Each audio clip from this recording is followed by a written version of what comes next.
Friends, ഞാൻ പറയുന്നത് നമ്മളെ എല്ലാവരുടെയും പ്രിയങ്കരനായ ഡോക്ടർ റോബിനെ കുറിച്ചാണ്. അദ്ദേഹത്തെക്കുറിച്ച് ഞാൻ പറയേണ്ട ആവശ്യമില്ല, നിങ്ങൾക്ക് തന്നെ അറിയാം. എന്നാലും പറയുകയാണ്. അതിന് മുമ്പ് എനിക്കൊരു കാര്യം നിങ്ങളോട് പറയാനുണ്ട്. നിങ്ങൾക്ക് ഇഷ്ടമായെങ്കിൽ നമ്മുടെ വീഡിയോകളെല്ലാം ഒന്ന് കാണുക.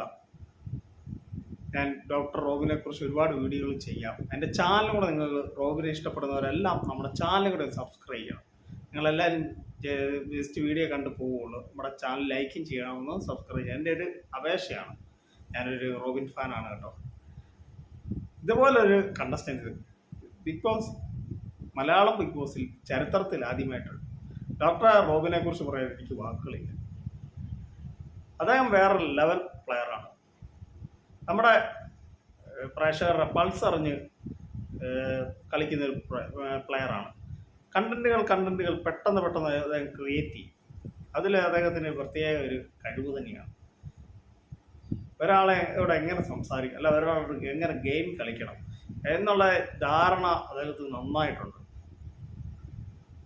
അതാണ് ഡോക്ടർ റോബിൻ. ഇപ്പോഴും നിങ്ങൾ കഴിഞ്ഞ ആദ്യത്തെ ഇതായിട്ടുള്ള സാബുമോൻ, രണ്ടാമത്തെ രജിസാർ, മൂന്നാമത് മണിക്കൂട്ടൻ, നാലാമത്തതാണ് നമ്മുടെ ഈ ഡോക്ടർ റോബിൻ, അഞ്ചാമത്തത് നമ്മുടെ അഖിൽമാരാണ്.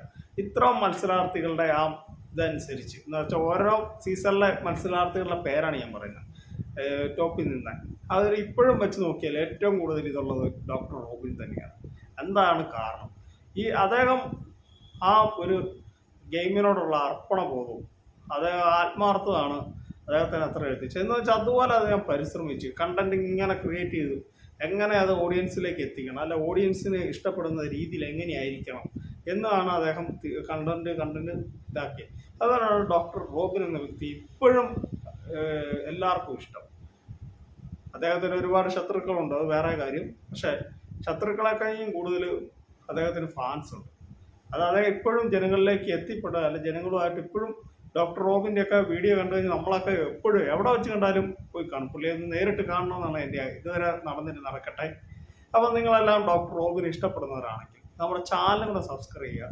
പിന്നെ അദ്ദേഹത്തിന് മറ്റുള്ളവരോട് ജനങ്ങളെ എങ്ങനെ കയ്യിലിടും. ഇപ്പം നമ്മളിപ്പോൾ പുള്ളിയുടെ അടുത്ത് പോയാൽ പുള്ളി നല്ല സ്നേഹത്തോടെ, നമ്മൾ അവിടെ വെച്ച് കണ്ട ആ ഡോക്ടർ അല്ല നമ്മൾ പുറത്തിറങ്ങി കാണുന്ന ഡോക്ടർ. എന്ന് വെച്ചാൽ ബിഗ് ബോസിനകത്തുണ്ടാകുന്ന ഡോക്ടറേ അല്ല, ഡിഫറൻ്റ് ആണ്. അദ്ദേഹം നമ്മളോട് സംസാരിക്കുന്ന രീതിയൊക്കെ നല്ല രീതിയാണ്. പിന്നെ ദേഷ്യം വരും അദ്ദേഹം ഭയങ്കരമായിട്ട് ഇതായിട്ട്. അത് അദ്ദേഹം മറ്റുള്ളവരിലേക്ക് എത്തിക്കാൻ വേണ്ടി അങ്ങനെ അഭിനയിക്കുന്നതാണോ എന്ന് നമുക്ക് തോന്നും. പക്ഷേ നല്ലൊരു പ്ലെയറാണ്. Big boss, Malayalam big boss ചരിത്രത്തിൽ ഇതുപോലൊരു പ്ലെയർ ഇതുവരെ ഉണ്ടായിട്ടില്ല. വേറെ ലെവൽ പ്ലെയറാണ്, അല്ലേ? ശരിയല്ലേ? എതിരാളികൾ പോലും അദ്ദേഹത്തിൻ്റെ ഗെയിമിനെ കുറിച്ച് പറഞ്ഞിട്ടുണ്ട്. അദ്ദേഹം നല്ല പ്ലെയറാണ്. അപ്പം എൻ്റെ ഈ കൊച്ചു വീഡിയോ ഇവിടെ അവസാനിക്കണം. നിങ്ങൾക്ക് ഇഷ്ടമായെങ്കിൽ വീഡിയോ ലൈക്ക് ചെയ്യുക, ഷെയർ ചെയ്യുക, എൻ്റെ ചാനൽ സബ്സ്ക്രൈബ് ചെയ്യുക. Thank you. ബൈ.